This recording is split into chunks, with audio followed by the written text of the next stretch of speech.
I want to take a walk with you. Well, it's much more of a journey, really. In some ways, it's my journey, and in other ways, it's yours. But we've been invited somewhere very special. We've been invited into the lives and the reflective space of principles. I've been finding it hard to say exactly what I need to start this project. In fact, I've even had trouble naming it. Finding the right words to describe something can be hard, and in some cases, not really possible. I love thinking about untranslatable words. They capture the human experience and give us insights into culture and perspectives that might be invisible. There's also a beauty to it all. Hey, you know when you think of something really funny to say, but you think of it just too late, and the moment has just slipped by?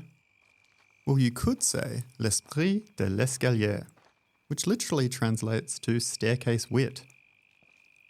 It's the kind of wit you have when you leave a room and are heading down the stairs. What about the feeling of nerves and anticipation that you feel right before a new adventure begins, just like I'm feeling now? Well, we could say resfeber, which is Swedish. Or then there's Vacilando, a Spanish word that captures the essence of travel and adventure, that reminds us that the experience we gather along the way is often more meaningful than the destination itself. Wait a minute. My name is Michael Murphy, and this is episode 1 of Vacilando, a Purpose Topography Project podcast.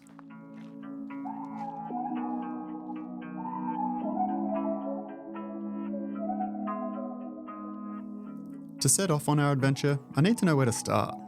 I know that across the year I'll be joined by 3 principals and an experienced guide who will help us to get deep with our principles that we meet each term. Doesn't matter what the topic is, the first question always needs to be, how are you, Michael? That's the voice of Dr. Paul Kidson. He's our experienced guide with some advice that is deeper than it appears on first listen. And that sets the tone, I think, in a very positive and relational, human way. We can get very busy and focused on the stuff. No question, the stuff has got to get done. But how you are going is an indicator, again, perhaps of how you're going to be able to move on from that moment to the stuff. Yep. If you go, oh man, I haven't been able to get a good night's sleep for the last 2 weeks, or, I've just been told I've got to. Oh, look, we were away just over summer, and we had a burst water pipe, and many thousands of dollars flooded out of my bank account at the same time as the water was flooding out there. So, when I'm in a moment that's been difficult, last year my mum passed away. Well, the moment when I'm just dealing with all of that, if I've got to turn up and we are deeply impacted by so many things that go on in our world. Yep. It's a good place to start by saying, and some people will be uncomfortable of opening up. They'll just say, yeah, no, I'm not too bad. Thanks, Michael. What's your next question? Yeah. That's okay. Yep. But never think that a lot of stuff is just always at face value with principles. They're human beings behind all that. They are well drilled in putting on a game face. Yep. Yeah. Well drilled. There's not much that Paul hasn't experienced as a principal, and now an academic and researcher at the La Salle Academy of the Australian Catholic University, and he'll be working with me this year on Vacilando. It's great to be part of this conversation around principles, and my own background before I came into the academy was that I did the job for 11 and a half years. So who I am is informed, even in my academic work, by that background. My current role is I'm associate professor in educational leadership at the Australian Catholic University, in the National School of Education. Part of my work also involves being an investigator on the Australian Principal Occupational Health, Safety and Wellbeing Survey that we run every year. It's been running since 2011, and every year we get around about between 2,000 and 2,500 principals, which in Australian terms is nearly a quarter of the entire population of principals respond to our survey. So why is Paul passionate about this? And really, why do we need to start with how principles are? I came to an awareness of that in my first school as a teacher. Okay, so I was a young teacher, second year out, and I don't know why, I don't know how, but I saw the principal and I just went, Yeah, that's a tough job.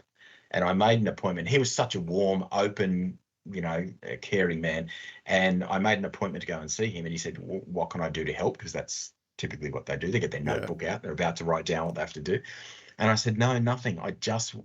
This seems like a tough job. I just wanted to see how you are. And he said, Thanks for asking. Not many people do.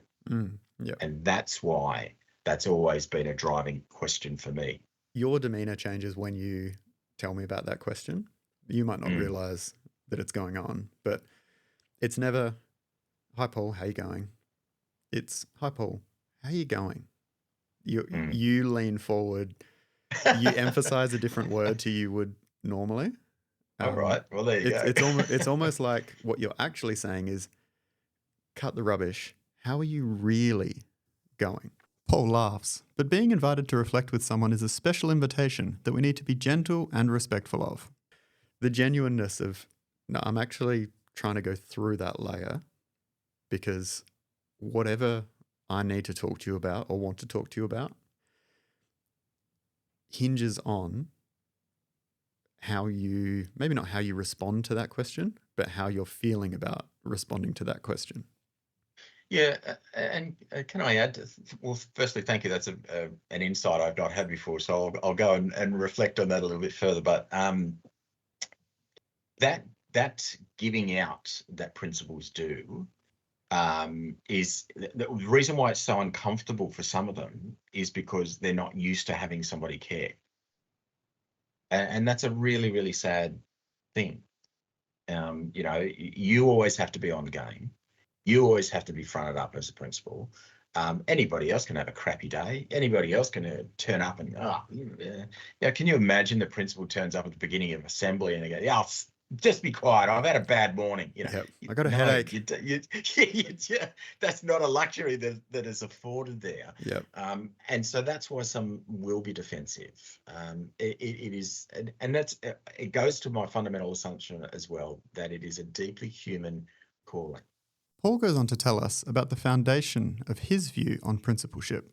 My first principalship, I had 15 people on staff. My last principalship, I had 140. Yeah. So they differ enormously in what they require of you.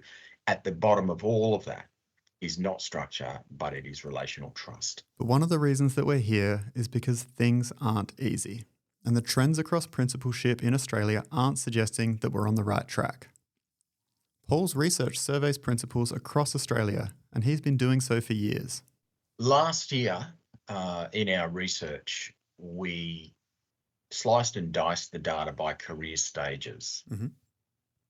And early careers being 0 to 5, 5 to 10, et cetera, et cetera. And what we saw on just about every measure was adverse outcomes for the 0 to 5 leaders. Just about every measure. What we start looking at is the balance between the depth of human connection and isolation within the role. When you have a very difficult, let's take a staff issue. A very difficult staff conversation may end up that has some sort of disciplinary type of outcome to it. That's a really tough human moment to have. And at the end of that, there is, not in all cases, Michael, but I'm sure that those people are going to go back to their colleagues, going to go back to the staff room and say all sorts of things, Yep. rightly or wrongly, about what's happened, about me, about what sort of malevolent beast I am, or what have you. And then on the other hand, you've got a parent who comes in to disclose some extremely moving information about their personal circumstance. That they might have been diagnosed with cancer, they might have had a breakdown in the relationship. You are privy to a lot of emotional and human knowledge and experience, unlike any other role within the school. And that comes with both that great privilege, but it also comes with particularly some of that isolation, because in some regard, it's unfair to ask others to carry some of that burden. It's not theirs to carry. As Paul speaks of the role, there are many elements that many leaders will resonate with. When you turn up inside the gate and you spend the day there's nobody else in the school that's doing your type of work. In my career, I've gone into the same level and type of leadership role twice. The first time, I spent a huge number of hours over the summer agonizing and preparing for day one. The second time, I spent summer looking after myself and getting to know myself so that I'd be ready to walk around and be ready to be my best self. I guess my hunch is that our first principals also spent their summer agonizing over what was coming, while our more experienced principal took the time to spend summer on the beach. So I think our first question is, tell me about your summer. I think that's a terrific question. Excellent affirmation from Paul. And I would have a high confidence that your assessment of it is likely to be the case.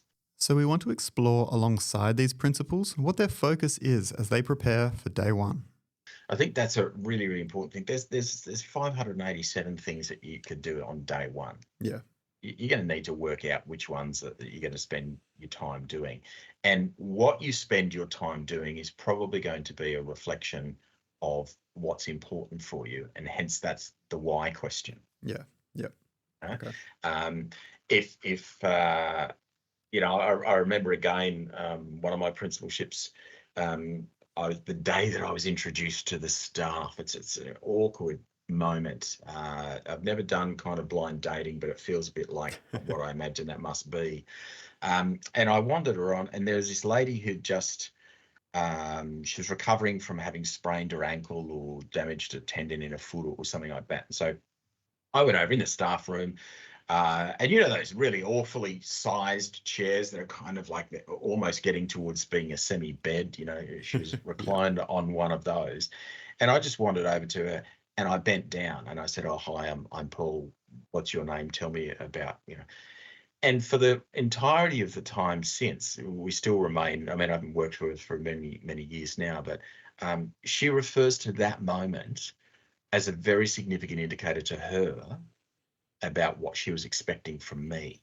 So much can be gained and lost with that first impression, exemplified in Paul's interaction. I didn't wait for her to get up and, introduce herself or whatever. I came to her, I bent down, often like we do, particularly those people who teachers or leaders in primary schools or infant schools, getting down to the eye level of a young child is a really powerful thing to do. Yeah. And so for me, that moment was, this is all about the humanity. This is all about getting to know my people. Yep. If you tell me that one of the first things I'm going to spend my time doing is working through the budget for the next, school council report, it tells me a lot. It tells me a major amount. Being out and around people. I was speaking to a parent recently. They've just started their child at a new school. And I said, "Oh, tell me about the experience of the first day for your child." And they said, "Oh, it was terrific. The principal is a primary school, a small regional primary school." And they said, "It was terrific. The principal was out there greeting everybody." First day back, and that says an enormous amount. And so what are the signals that you want to give? What are the meanings that you want to impart immediately? As the saying goes, you get one opportunity to make a first impression. What's going to be yours? In planning our first year of conversations with principals, we're going to look at their summer and the ways in which they prepared themselves for their year ahead. We now turn our attention to their first day. I was speaking just recently to a person who's on their second principalship. And I said, "Oh, what's the change?" They're only now just into their second year of their second principalship. I think they did 8 or 9 years in their first one. So quite a number of years under their belt now. And they said, "I don't feel like I need to be in a hurry. Yeah. I can get to know this community and what's important to it." Yep. Yeah. That is really good leadership. And specifically, turn our attention to first impressions. Yeah, and I think there's a duality about that, Michael, perhaps even. What was your first impression of the school? Yeah. And what do you think the school community's first impression was of you? So, our first days and impressions should be that of curiosity and learning about your new community. Absolutely, they should be learning about their community. There's an old adage that initially seemed to be attributed to Harvard, management by walking around. Get to know your people. Michael Fullan talks about love your people. That's strong language. But if you have an aspiration that is not matched by the capability of the school, the capacity of the school, a whole bunch of things like that. I had an interview for a position as principal, and one of the people who I'd known from other places said to me, "So imagine it's your first day. What are you going to tell the staff?" Oh, well, I gave part of my answer, and he interrupted me and he said, "Okay, you see they're starting to switch off. What are you now going to say to them?" Said whatever I said. He goes, "They're continuing to drift off. What would you do?" And I said, "Frankly, I'd call it quits and say, let's have a coffee and let's have a chat." Last month, I was presenting at the International Congress for School Effectiveness and Improvement, and one evening, on those beautiful lawns of Melbourne University, I was having a drink with some school leaders and system leaders. One of the very special things about bringing together some great thinkers from the world of education was how deep we were able to go. A conversation that really resonated with me started with a question. Do you think you need to be a teacher to be a principal? I put this to Paul because I wonder if, as we walk around, we need that authenticity to be able to really feel empathy for the culture of our school. I feel deeply about that. It's an emerging position that how hard could it be? It's the same as running another business. It's fundamentally nothing like running another business. In a former life, I used to be part of a support group of chief executives. And the rule was that nobody could be from the same industry as anybody else in the group. So it was about 12, 14 of us, and we'd do the same. Have breakfast once a month. How are things going for you, Michael? What's happening? What are the challenges? And just a really worthwhile thing. I felt fundamentally out of my depth. These were people running multi-$100 million companies. And at a financial level, my school was about 20 million bucks we used to turn over a year. So comparatively, right out of depth. And every single one of them said, "I just don't really get the human stuff that you guys have to deal with." Right. And I went, "Oh, okay, that's really interesting." I've had great business managers who will hold a great deal of power over, and they're accountants or, financial background. But a decision to say we're going to run this amount of money on our technology can look very different if I'm looking at this purely from a financial infrastructure background. But we're talking about the application of these for educative purposes. And so if I don't understand what the educative purpose is, then I well may make a whole bunch of decisions that are maybe less beneficial. So I am resolute in saying that you need to be able to understand deeply what the work is. Ironically, it well may be that some of your other executives maybe don't need it. But as the principal, if you're there just to make the books balance, then that will be the feel of the school. People often have that inflated view of their awareness of schools, perhaps because so many people have spent over 12 years of their life in them. But they're very unique places. When they're looking to find a successor for Alan Joyce, The ex-Qantas CEO. They're looking to find a successor for Brad Banducci. From Woolworths. They went looking to find a successor for, any of those other big, they go to people inside the field. Now, I could have put my hand up to be the chief executive officer of CBA. That's the Commonwealth Bank of Australia. And they'd say, "What's your banking experience?" And I'd say, "Well, I've got one. I've got an account." They go, "Well, it's a little bit different." But Paul asserts that, like so much in educational discourse, it can be summarised by a both-and mindset. There is a flip side, if I can also put it as well. You don't want just somebody who is a teacher or has been a teacher. You need someone to have some business acumen. Yeah. You need them how to understand how to make something sustainable, because no mission, doesn't matter how good it is, no mission, if it cannot sustain itself, fundamentally is no good. And so if a school collapses because they can't pay the bills, or there wasn't enough long service leave provision made, or they didn't pay some of their other liabilities, or they're too much in debt, these are things that cripple schools. And so therefore, you can't. It's both and. And this empathy, this connection, is linked to the experiences shared by those within the education community. You know who the Year 12 students are of this year, 2025? Those who got thrust into the miasma of COVID in Year 7. Yeah, right. Now, people who went through all that experience, as you did, we're now seeing, okay, well, this is what it looks like when they're turning up into year 12. And this is something that I had to navigate when I first started at my last school, that my past leadership experience really helped me to navigate. I wasn't in a school during peak COVID. I was working Right. in an office. I was consulting. The impact that I had was that a principal tour that I was planning to the US was meant to depart on the 24th of March 2020, right? So, my year Right. was completely thrown out of whack, and it's so disruptive.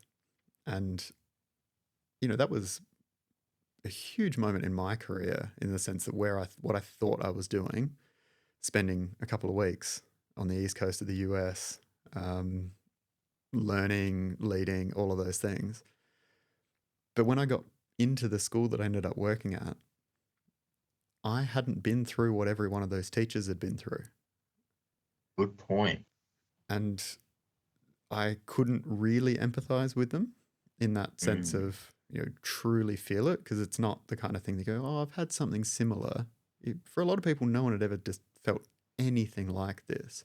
mm, And so I hadn't been through what they'd been through. I wasn't a part of their community of mm, experience yet.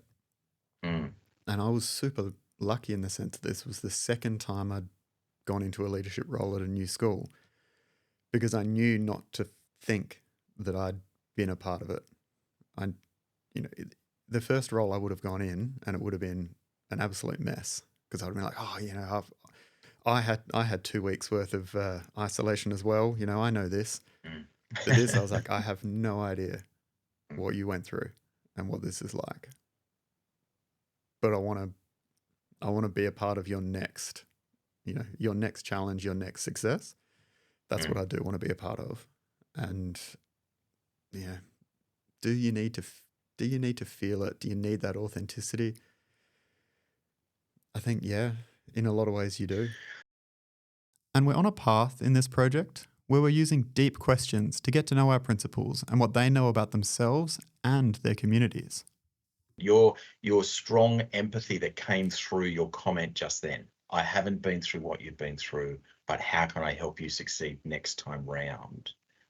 That's an enormous step down the path.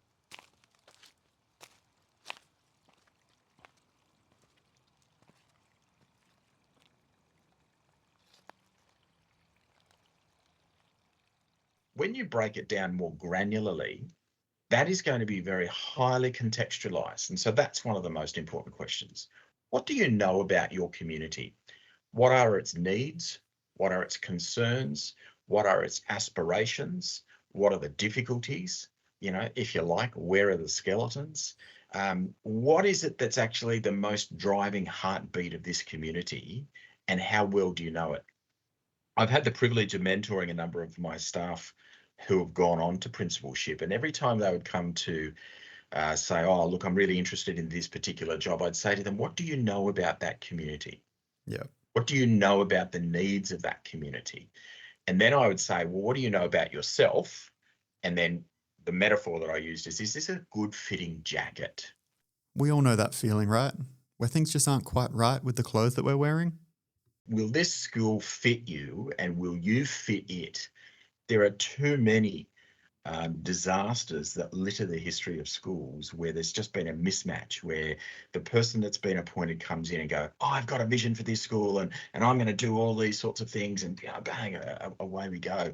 So knowing who your community is and knowing what they're interested in and knowing what drives them and what's important for them is fundamental. It's also the case that something fits perfectly until it doesn't. Or as the seasons, lifestyles, or tastes change, that the fit changes too. And this is why we're spending the year with our principals, to get a sense of these experiences over time. Early on in my career, I was very good friends with somebody who was in the tech industry, particularly when they were doing a lot of rollout of mobile phones. And I said to him, look, until you're in a school for 3 years, you really don't get a sense of what is happening because their rhythm is annual. Yeah. And so to be able to follow people who are, over that time, he was shocked. He said, look, if I can't deliver stuff in 3 months, I'm out. I said, that's just not the nature of the way schools are as communities. So I applaud you for looking at not just what they're doing or how they're doing or how they're feeling about it, but what sorts of insights gained from that over time, I think is a really, really insightful construction of your project, Michael. And so, why is Paul involved in this project? Firstly, I think, we often take snapshots of people's lives in research, and being involved in a longitudinal study myself, being able to chart change over time is really important. A lot of the thinking that you've been doing around that language that you've used of purpose topography, if I use the orienteering metaphor, if you're 1 degree off your bearing, not too much of a problem over a short period of time, but after about a day or so, you could find yourself seriously lost. Yeah. And so I think the idea of checking in early, in the middle, latter part, you get a sense of actually the rhythm and dynamic of what happens in a year, which is a lot. Vacilando speaks to this idea of being on a journey and valuing the experience of the journey rather than just a focus on the destination only. There should be some sense of what is the, and I'm a bit old fashioned, Michael, but what is that sense of genuine call, not just to the role, but then also to this particular school at this particular time of its history. We are all temporary in the work that we do. We come after somebody else, even if you're a founding principal, somebody else had the idea to get the school off and running. And then you are a custodian for whoever's going to come after you. Yep. Take that stewardship very, very seriously, but know clearly who you are and why you're coming to this school at this time. And one of the things that I'm hoping to do, in some ways, is get lost on the journey in the confidence that we'll come to a place that we can all be really proud of. Oh, I'm confident it'll be a magnificent place. And this is a shared journey that we're undertaking with our principals and their communities. And I want this to have merit and value for them too. As you were speaking, one of the other questions that I don't know whether this is or how much merit this has, but asking them why they got involved in this project. Yeah. Like, they're already got, particularly for the newbies, they've already got a big plate. Yep. Why add this to it? Yeah. And I've got an answer for one of them already that they sort of said, all right, I'll do it. I don't have time to do it, but I'll do it for this reason. And principals are operating within a school community too. That tells me that we're onto something here. Yeah. If a principal who's too busy to fit anything in, they probably don't have time to fit in a walk tomorrow, but they're going to set aside a bit of time for this, says that it's more than just for me that we're doing this. I think it is for the community. So we have our bags packed and our first set of questions. We have our experience guide on board, and Paul and I are really excited about the journey ahead. I think you're onto something there, because there's also, I would suggest, maybe that person's already said something like this, but there is a sense that it gives them permission to be able to be a bit reflective in a space that they will honour, and that's pretty high level EQ in itself, I think. It's not only that those principals have said, yep, I'll do it. It's that their boards have said it as well. Because we've got permission from school boards that says, yeah, we want our principal to be a part of this. They also see that it's going to bring out the best in their principals too. It also might highlight a few things through the journey of the year where they go, I hadn't really thought of that when I got into this. And there's a real beautiful circumspection that I think is around there. Look, I'm really honoured when you contacted me, if I go to answering that question. It was to be an additional sounding board. It was to be a removed counsel, wisdom, experience, bringing in some of that to be able to reflect back some things and do that in conversation. It is great. And your comment about interesting to see how much this will resonate with some of the things that we're seeing in our research. We are in the process of finalising this year's report. It will be out probably toward the end of March, early April. And I think, again, once that becomes public, it'll be interesting to have some kind of reflective conversations around the differences or similarities. Yeah. So let's get going. Every 2 weeks, you'll hear from one of our principals, and then each term we'll check back in with Paul to gain his insights and continue getting to know our principals each term. I can't wait to experience this journey with you, our listeners, and with our principals too. My name is Michael Murphy, and you've been listening to episode 1 of Vacilando, a Purpose Topography Project podcast.